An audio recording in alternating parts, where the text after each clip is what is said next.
Hello guys, welcome back to Diamond Learning. आज हम अपने चैप्टर का लास्ट पार्ट करने जा रहे हैं और लास्ट पार्ट के अंदर हम लोग करेंगे अबाउट टैक्सोनॉमिकल एड्स। ठीक है, तो टैक्सोनॉमी में जो हेल्प करने वाली चीज़ें हैं उनको हम लोग एड्स बोलते हैं। इसका मतलब होता है कोई हेल्प। ठीक है, तो टैक्सोनॉमिकल एड्स के अंदर हमारे पास में बोटेनिकल गार्डन्स आते हैं, म्यूजियम्स आते हैं, जू आता है और हर्बेरियम आता है। ठीक है, ये 4-5 चीज़ें आती हैं। तो सबसे पहले अगर हम बात करते हैं हर्बेरियम के बारे में, हर्बेरियम देखो क्या होता है। हर्बेरियम जो है वो हमारी एक ऐसी जगह होती है, ऐसा प्लेस होता है जिसके अंदर हम लोग क्या करते हैं, अपनी हर्बेरियम शीट्स को जमा करते हैं, इकट्ठा करके रखते हैं। एंड एक जो हर्बेरियम शीट होती है, हर्बेरियम शीट जो है वो क्या होती है, आप सभी ने ड्राइंग पेपर वाली शीट देखी होगी, बिल्कुल उस साइज़ की ये जो है शीट होती है, जिसके ऊपर हम लोग क्या करते हैं, इसके ऊपर हम लोग अपना कोई भी प्लांट स्पेसिमन है उसको क्या करते हैं, माउंट करते हैं। ठीक है, तो इस तरीके से कोई भी प्लांट हमारा है तो इसमें अब शीट के ऊपर अगर आपने कोई भी प्लांट लगाना है, या तो पूरा का पूरा छोटा प्लांट जो है, ठीक है, स्मॉल प्लांट, वो इसके ऊपर पूरा आ सकता है, जैसे कुछ ग्रासेस हैं, ठीक है, या कुछ छोटे जो हैं जिम्नोस्पर्म या एंजियोस्पर्म हैं वो आ सकते हैं, या फिर प्लांट का कोई फ्लावर का पार्ट है, ठीक है, या उसकी एक कोई ट्विग है। इस तरीके से प्लांट के पार्ट्स को हम लोग इसके ऊपर क्या करते हैं, चिपकाते हैं, माउंट करते हैं। ठीक है, तो ये एक इस तरीके से हर्बेरियम शीट हमारी तैयार होती है और इन हर्बेरियम शीट्स को हम लोग कलेक्ट करके रखते हैं, तो इनका कलेक्शन ही हमारा क्या बनता है, हर्बेरियम बनता है। क्लियर है? चलो, तो अब इसको किया कैसे जाता है, तो हमारे पास में जो है कुछ इक्विपमेंट्स की ज़रूरत पड़ती है हमें। ठीक है, तो उन इक्विपमेंट्स की सहायता से हम लोग क्या करते हैं, इस प्लांट को किसी भी लोकेलिटी से, एरिया से उसको निकालते हैं। इसको चाहे तो आप क्या कर सकते हो, रूट्स के समेत भी उखाड़ सकते हो, छोटे प्लांट्स हैं तो। अदरवाइज इनको क्या किया जाता है, विदाउट रूट या कुछ प्लांट पार्ट जैसे मैंने बोला है उस तरीके से इनको इकट्ठा करके और शीट के ऊपर रख दिया जाता है। अब जब इसको आप ज़मीन से निकालोगे तो तब ये क्या होंगे, तब ये बिल्कुल एकदम फ्रेश होंगे और इनके अंदर वाटर का कंटेंट क्या मिलेगा, आपको बहुत ज़्यादा मिलेगा। ठीक है, वेट कंडीशन में होगा। तो इसको क्या करते हैं, पहले एक शीट के ऊपर जब ये गीला है तो इसकी पत्तियों को पूरा स्प्रेड करके फैला के हर एक पार्ट जो है, सो दैट वो सूखने के बाद विजिबल हो। एंड सूखने के बाद में अगर उसको फैलाने की कोशिश करोगे तो वो टूट जाएगा पार्ट। इस वजह से जब वो फ्रेश होता है तो फ्रेश को पूरा का पूरा उसको स्प्रेड कर दिया जाता है और इसके ऊपर फिर क्या कर देते हैं, न्यूज़पेपर रख देते हैं। ठीक है, न्यूज़पेपर रखने के बाद में इसके ऊपर और शीट रखते हैं, उसके ऊपर नया स्पेसिमन। तो ऐसे बहुत सारे जो हैं वो शीट्स के ऊपर शीट्स आ जाती हैं, न्यूज़पेपर रख के उनको हम लोग पूरा एक फाइल तैयार कर लेते हैं।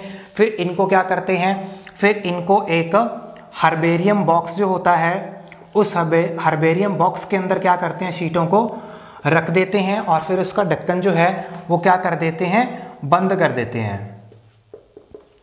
ठीक है, तो इस तरीके से ये ज़्यादातर जो है वो लकड़ी का बना होता है, वुडन बॉक्स होता है। उसके ऊपर बंद करने के बाद में इसके ऊपर दबाव पड़ता है, प्रेस हो जाते हैं और 10-15 दिनों में ये प्लांट स्पेसिमन सूख जाएगा। फिर इनको शीटों को निकाल के उन प्लांट स्पेसिमन को एक फ्रेश हर्बेरियम शीट के ऊपर क्या करते हैं, प्लेस कर देते हैं। इस तरीके से एक हर्बेरियम शीट तैयार हो जाती है और इसके ऊपर हम लोग बहुत सारे इंफॉर्मेशन लिखते हैं, जैसे कि नेम ऑफ कलेक्टर, कि किसने उसको कलेक्ट किया है। ठीक है, प्लांट जो है, प्लांट का साइंटिफिक नेम क्या है, प्लांट का लोकल नेम क्या है, किस जगह से आपने उसको लिया है तो उसकी लोकेलिटी आ जाएगी। ठीक है, प्लांट की फैमिली कौन सी है, किस फैमिली से बिलोंग करता है, वो भी आ जाएगा। तो ये सारी इन्फॉर्मेशन जो है उस शीट के ऊपर हम लोग लिखते हैं और शीट्स हमारी तैयार हो जाती हैं। फिर उनको हम लोग अपने इस रूम के अंदर, कोई भी जहाँ पर हर्बेरियम बना होता है उसमें, अलमीरा में, कहीं पर भी किसी तरीके से प्लेस करके हमारा एक प्रॉपर हर्बेरिया जो है वो तैयार कर लिया जाता है। ठीक है, तो हमारा जो है कोलकाता के अंदर हमारा जो है हर्बेरियम एक बहुत बड़ा है अपने इंडिया का, वहाँ पर प्लेस्ड है, वहाँ पर बहुत सारी प्लांट स्पीसीज जो है उनको रखा जाता है। तो ये काम किस में आता है हर्बेरियम? हम लोग टैक्सोनॉमी में कैसे इसकी हेल्प लेते हैं, वो इसलिए ऐसे लेते हैं कि जब हमारे पास में एक शीट के ऊपर एक प्रॉपर जो है वो प्लांट की इंफॉर्मेशन आ चुकी है, तो हमारे हर्बेरियम में रूम में ऐसे हम लोग हज़ारों लाखों स्पीसीज जो हैं उनको क्या कर सकते हैं, ऐसे तैयार करके रख सकते हैं, और इनको फिर क्या किया जाता है, एज ए रेफरेंस यूज़ किया जाता है फॉर स्टडी पर्पसेस। ठीक है, इस तरीके से टैक्सोनॉमी में हमें हेल्प करती हैं। क्लियर है? और दूसरा उसके बाद में हमारे पास में आते हैं, वो आते हैं बोटेनिकल गार्डन्स।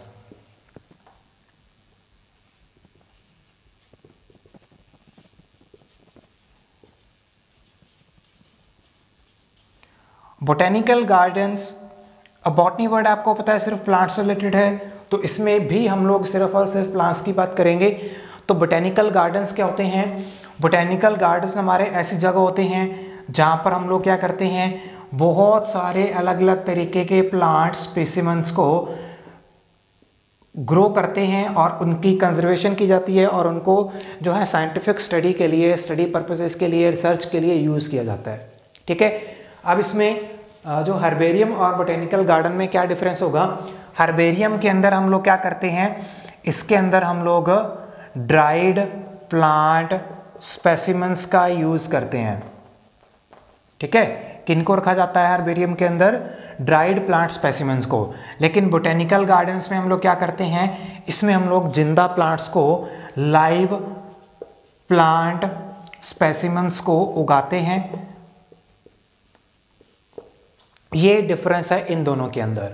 तो हमारा इंडियन नेशनल बोटेनिकल गार्डन जो है,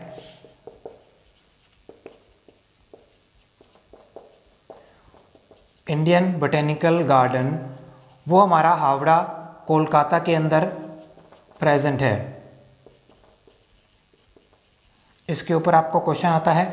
एंड इसी तरीके से इंडियन बोटेनिकल रिसर्च इंस्टीट्यूट, ठीक है, Indian botanical research institute IBRI, ये हमारा जो है वो देहरादून में स्थित है, प्रेजेंट है। ठीक है, ये दो आपने याद रख लेने हैं। और इस तरीके से एक जो है इंग्लैंड के अंदर जो है वर्ल्ड का सबसे लार्जेस्ट जो है बोटेनिकल गार्डन, वो भी प्रेजेंट है। तो ये क्वेश्चंस जो है इस पे आ जाते हैं जनरली। ठीक है, चलो अब बोटेनिकल गार्डन्स के बाद में थर्ड नंबर पर हमारा जो टैक्सोनॉमिकल एड आएगी, दैट इज म्यूजियम्स। ठीक है, अब म्यूजियम आपको पता है, म्यूजियम में क्या रखी जाती हैं, पुरानी चीज़ें, एंटीक चीज़ें रखी जाती हैं। तो म्यूजियम किस तरीके के होते हैं? म्यूजियम के अंदर हमारी जो डेड ऑर्गेनिज्म है लगभग, ठीक है, चाहे प्लांट है चाहे एनिमल है, दोनों तरीके के हो सकते हैं म्यूजियम में। इसके अलावा आर्टिकल्स थिंग्स होती हैं, जैसे हमारा जो इंडियन का कोहिनूर है वो जो है इंग्लैंड में है। ठीक है, और कोई पुरानी एंटीक चीज़ें, कार है, कुछ बर्तन है, कुछ एट्सेट्रा, ये चीज़ों का भी म्यूज़ियम होता है। तो म्यूज़ियम के अंदर हम लोग काफ़ी वैरायटी ऑफ थिंग्स रख सकते हैं। लेकिन अगर हम टैक्सोनॉमी की बात करें, लिविंग चीज़ों की बात करें, तो इसमें प्लांट एनिमल दोनों चीज़ों को रखा जाता है। और उनके जो हैं, चाहे हमें कोई फॉसिल रिकॉर्ड मिलता है, ठीक है, चाहे हम लोग उनको क्या करते हैं, बॉटलों के अंदर प्लांट स्पेसिमेंट्स को स्टफ्ड तरीके में प्रिजर्व करके रखते हैं। ठीक है, या किसी का जो है बोन, स्केलेटन, कुछ इस तरीके के पार्ट जो हैं उनको भी म्यूजियम्स के अंदर रखा जा सकता है। या फिर हम लोग क्या करते हैं, जो छोटे जानवर होते हैं तो उनको क्या करते हैं, हम लोग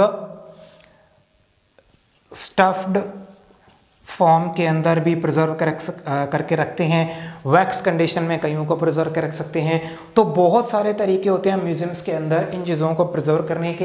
तो इनसे हमें जो है लगभग एनिशेंट हमारी जो हिस्ट्री है उन चीज़ों के बारे में हमारी नॉलेज बढ़ती है। ठीक है, तो हमारे इंडिया के अंदर बहुत सारे जो हैं म्यूजियम्स बने हुए हैं।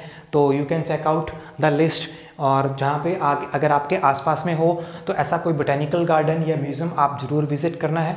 ठीक है, एंड लास्ट हमारी जो टैक्सोनॉमिकल एड है वो हमारा आता है जू। ठीक है। इनको जूलॉजिकल गार्डन भी हम लोग बोल देते हैं, जैसे बोटेनिकल गार्डन्स हैं। तो जूलॉजिकल गार्डन यानी कि जू के अंदर आप सभी बहुत बार गए होंगे, आपके आसपास में जो है जू होगा, या स्कूल ट्रिप कैंप जाते हैं जू वगैरह में, ठीक है। तो जू के अंदर आपने देखा होगा हम लोग एनिमल्स को उनकी क्या करते हैं, नेचुरल कंडीशन देने की कोशिश करते हैं। और ये जो तरीका है इनको क्या करते हैं हम लोग, इन सिटू कंजर्वेशन का टॉपिक है हमारा, जो आप 12th के अंदर पढ़ोगे, ठीक है। तो इसमें क्या करते हैं, जानवरों को उनका नेचुरल हैबिटेट देने की कोशिश की जाती है, एंड उनको जैसा रहना सहना होता है वैसा प्रोवाइड कराया जाता है। जैसे मगरमच्छ है तो उनको ऐसे ही तालाब और वो पानी सब प्रोवाइड कराया जाता है। जो अगर मंकीज़ हैं, पेड़ों पर रहने वाला है, तो ऐसे ही जो ट्रीज़ वगैरह सब कुछ वहाँ पे प्रोवाइड कराए जाते हैं, and everything goes for the same for all animals. तो इस तरीके से जूस क्या करते हैं, ये एनिमल्स को प्रिजर्व भी करते हैं, एंड वहाँ पर जो घूमने लायक हैं तो उसके साथ साथ में स्कूल टूर्स आते हैं, तो एक एजुकेशनल वे के अंदर भी हम लोग क्या कर सकते हैं, उसको यूज़ कर सकते हैं। तो हमारे इंडिया में जो है बहुत सारे जूस अवेलेबल हैं, ठीक है। तो ये कुछ हमारे तरीके हैं टैक्सोनॉमिकल एड जो हमारी हेल्प करती हैं। इसके अलावा कुछ टर्म्स और कुछ वर्डिंग्स है जो आपके एडिशनल इन्फॉर्मेशन है इस चैप्टर की, वो मैं आपको बताऊंगा, लेकिन उससे पहले हम लोग बात करेंगे। हमने इस चैप्टर के अंदर कहा था कि हमारी टैक्सोनॉमिकल एड में कुछ कीज होती हैं।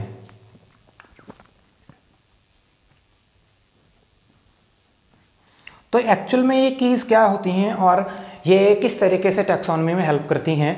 कीज एक्चुअल में एक ऐसा मेथड होता है जिसके अंदर हम लोग किसी भी ऑर्गेनिज्म की जो प्रॉपर्टीज है तो उनमें येस और नो का सिस्टम देखते हैं। If it is present in that kind of particular organism then the key answer yes, and if not then the key answer no. तो हम ऑप्शन रखते हैं आइदर यस और नो। तो हमारे पास में उस ऑप्शन के अकॉर्डिंगली हम लोग, मान लो आपको कोई स्पीसीज मिल गई, ठीक है, मान लो ये आपको कोई एक एनिमल स्पीसीज मिल गई। अब एनिमल में आपको कैटेगराइज करना है तो इसमें आप देखोगे इसका एक्सोस्केलेटन है यस और नो, यस तो इसको टिक कर दिया। इसके बाद में इसका काइटिन का बना है, किसका बना है, इसके कितने पेयर ऑफ लेग्स बने हैं, इसकी एंटीना कैसा है, कंपाउंडाइज हैं, या इसके किस तरीके के और पर्टिकुलर करेक्टर है। तो यस नो इस तरीके से हम लोग उनको यूज़ करके क्या करते हैं, हमारी टैक्सोनॉमी में हेल्प ले लेते हैं, ठीक है। तो कीज वैसे जो हैं ये दो तरीके की होती हैं। एक तो होती है हमारी यहाँ पर यॉक्ड की, ठीक है, क्या होती है, एक तो हमारी यहाँ पर होती है यॉक्ड की और दूसरी हमारी होती है ब्रैकेटेड की। इनमें दोनों के अंदर थोड़ा थोड़ा ही डिफरेंस है। ये जस्ट नॉर्मल है, ये थोड़ी सी उससे एडवांस तरीके की आ जाती है। कैरेक्टर्स की जो हमें आइडेंटिफिकेशन है या उनका रखना करना है तो इसमें थोड़ा सा और ज़्यादा इलेबोरेट तरीके में हो जाता है, पॉसिबल होता है, ठीक है। ये होती है हमारी ब्रैकेटेड की। चलिए अब हम नेक्स्ट देखते हैं हमारे कुछ एडिशनल इन्फॉर्मेशन, फिर इसके बाद में हम इस चैप्टर से रिलेटेड कुछ क्वेश्चनिंग आंसर भी ज़रूर करेंगे। इसके बाद कुछ एडिशनल इन्फॉर्मेशन है जो आपके कम्पिटिटिव एग्ज़ाम के लिए मेन ज़रूरी होती है। सबसे पहले इसमें है फ्लोरा एंड फोना। ये वर्ड आपने बायोलॉजी में इकट्ठा सुना होगा बहुत बार। फ्लोरा जो होता है वो रिप्रेजेंट करता है प्लांट्स को, तो इसका मतलब है एक गिवन एरिया के अंदर प्लांट्स की कैसे डिस्ट्रीब्यूशन है उसको बोला जाता है फ्लोरा, और एनिमल्स की कैसे डिस्ट्रीब्यूशन है एक गिवन एरिया में, दैट इज नोन एज फोना। क्लियर। उसके बाद है मोनोग्राफ। मोनोग्राफ क्या होते हैं, जो किसी भी एक गिवन टैक्सोन के बारे में इंफॉर्मेशन एक बुक के अंदर हमारी जो प्रेजेंट होती है उसको बोला जाता है एक मोनोग्राफ, ठीक है। मान लो इंसेक्ट एक टैक्सोन है, तो दुनिया में जितने भी इंसेक्ट हैं उन सभी की इंफॉर्मेशन जो एक जगह पर इकट्ठी होगी वो हमारा क्या होगा, मोनोग्राफ होगा। क्लियर। उसके बाद है मैनुअल्स। मैनुअल क्या करते हैं, मैनुअल एक पूरे एरिया में जितनी भी स्पीसीज मिलती हैं, either it could be of an animal और प्लांट्स, ठीक है। प्लांट और एनिमल दोनों में से किसी की भी इंफॉर्मेशन एक गिवन एरिया, इस पे फोकस रखना है, वो था किसी एक टैक्सोन के बारे में इंफॉर्मेशन कि इंसेक्ट चाहे इस कोने में है, चाहे दुनिया के इस कोने में है, कोई भी कोने में है, लेकिन सारे इंसेक्ट जहां पर भी हैं तो उनकी इंफॉर्मेशन मोनोग्राफ में। लेकिन एक गिवन एरिया कि भाई सिर्फ हमारे पंजाब में कितनी आपको प्लांट एनिमल स्पीसीज की डिस्ट्रीब्यूशन है, कैसी जानकारी है, वो आपको मिलेगी एक मैनुअल के अंदर। क्लियर। उसके बाद father of zoology and father of botany है। तो जूलॉजी का जो फादर है वो एरिस्टोटल होता है। हिंदी में इनको बुक्स में अरस्तु भी बोला जाता है, तो कंफ्यूज मत होना, अरस्तु इसी को ही लिखते हैं, एरिस्टोटल, ठीक है। और उसके बाद में बॉटनी का फादर है थियोफ्रेस्टस, और थियोफ्रेस्टस जो है वो इसी का ही स्टूडेंट था, ठीक है। एरिस्टोटल इसी का ही ये स्टूडेंट था, थियोफ्रेस्टस, जो फादर ऑफ बॉटनी है। Clear. D Candolle scientist, he coined the term taxonomy. Bentham and Hooker ने नेचुरल क्लासिफिकेशन ऑफ प्लांट्स दिया था, एंड एंगलर एंड प्रेंटल ने फाइलोजेनेटिक क्लासिफिकेशन सिस्टम दिया था, ठीक है। उसके बाद में ये बहुत ही ज़्यादा इम्पोर्टेंट है, इस पे तो आप चाहे स्टार स्टार स्टार लगा लो, ये काफ़ी ज़्यादा इम्पोर्टेंट है। होलोटाइप क्या होता है? होलोटाइप होता है ओरिजिनल स्पेसिमन, ठीक है। मान लो मेरे पास में ये सबसे ओरिजिनल स्पेसिमन है, that is known as holotype. अब इसके बाद में अगर इस होलोटाइप का कोई डुप्लीकेट स्पेसिमन आपके पास में मौजूद है तो उसको बोला जाता है आइसोटाइप। आइसो का मतलब होता है सेम, सेम किसके जैसा? होलोटाइप के जैसा, ठीक है। ओरिजिनल का सेम टू सेम मतलब डुप्लीकेट। पैराटाइप जो एडिशनल स्पेसिमन है, ठीक है, पैराटाइप, तो एक इधर है एक इधर है, तो ये पहले वाला ओरिजिनल है, ओरिजिनल का एक और हमारे पास एडिशनल जो स्पेसिमन है उसको पैराटाइप बोला जाता है। और अगर ओरिजिनल स्पेसिमन हमारे पास में मिसिंग हो तो उसकी जगह पर कोई न्यू आप स्पेसिमन ऐड करना चाह रहे हो तो new one, when original specimen is missing, उसको बोला जाता है नियोटाइप। न्यू कब ऐड किया जाएगा? जब पुराने वाला ओरिजिनल हमारा मिसिंग होगा, तभी हम लोग न्यू को ऐड कर पाएंगे, ठीक है। तो आई होप यहाँ तक आपको सारा चैप्टर जो है बिल्कुल आसानी से अच्छे से समझ में आया होगा। इसके बाद में हम लोग करेंगे इस चैप्टर के कुछ इंपॉर्टेंट क्वेश्चन सीरीज़।